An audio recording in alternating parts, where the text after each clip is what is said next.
Saudara-saudara sekalian, pertumbuhan kita dalam 7 tahun terakhir memang baik. 5% tiap tahun. Selama 7 tahun, kali 5% pertumbuhan kita 35%. Harusnya kita tambah kaya 35%. Tapi apa yang terjadi? Sekali lagi, saya mengajak kita jujur kepada diri kita sendiri dan kepada rakyat kita. Ini mungkin menyakitkan bagi kita. Saya merasa setelah saya terima data-data ini, beberapa minggu setelah saya jadi presiden, saya merasa seolah saya dipukul di ulu hati saya.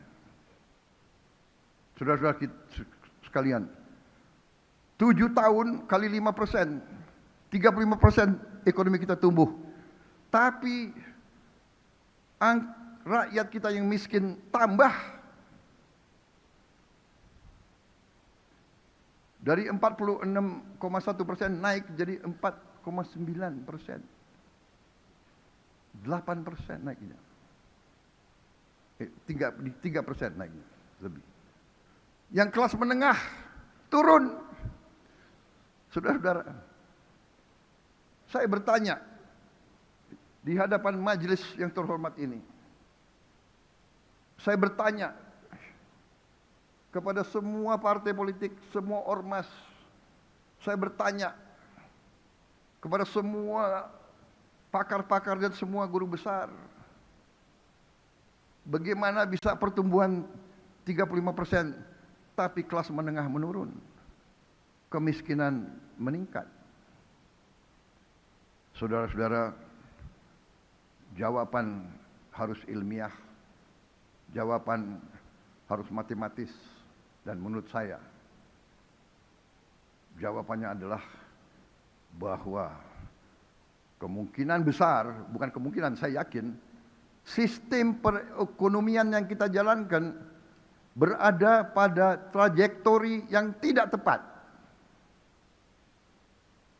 Mungkin perbedaan kita dengan negara-negara seperti Meksiko, seperti India, Filipina, dan lain sebagainya adalah perbedaan sistemik. Kita harus lihat fakta. Fakta kalau kita teruskan yang seperti ini, kalau kita teruskan sistem seperti ini untuk sekian tahun lagi, saya yakin bahwa tidak mungkin kita jadi bangsa yang makmur. Tidak mungkin kita jadi, tanpa kemakmuran kita tidak mungkin bisa menjaga kedaulatan kita. Bahwa kemungkinan besar kita akan menjadi bangsa yang lemah. Bangsa yang selalu takut.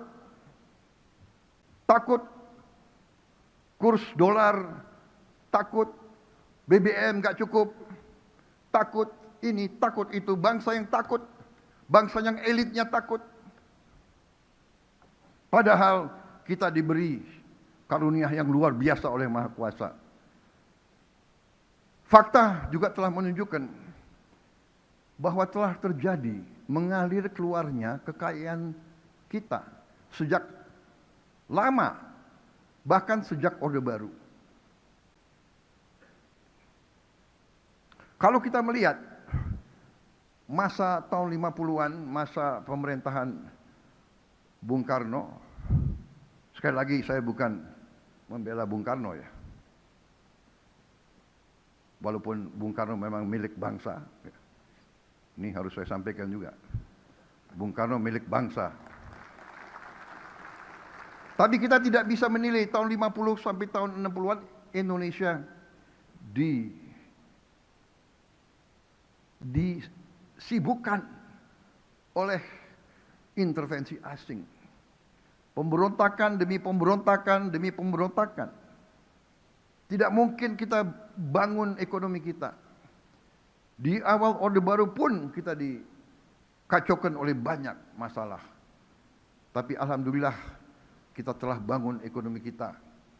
Tapi apa yang kita ketemukan setelah berapa puluh tahun? terjadi apa yang saya namakan outflow of national wealth.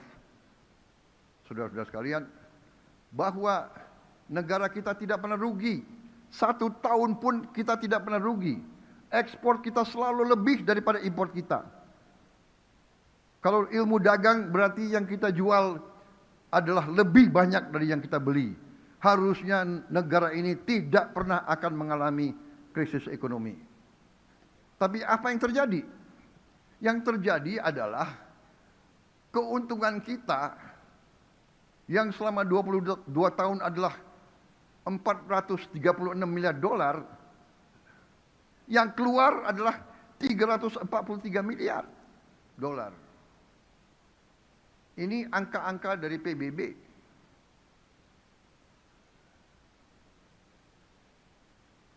Berarti selama 22 tahun, kekayaan kita yang tinggal di Indonesia adalah 436 miliar dikurangi 343 miliar.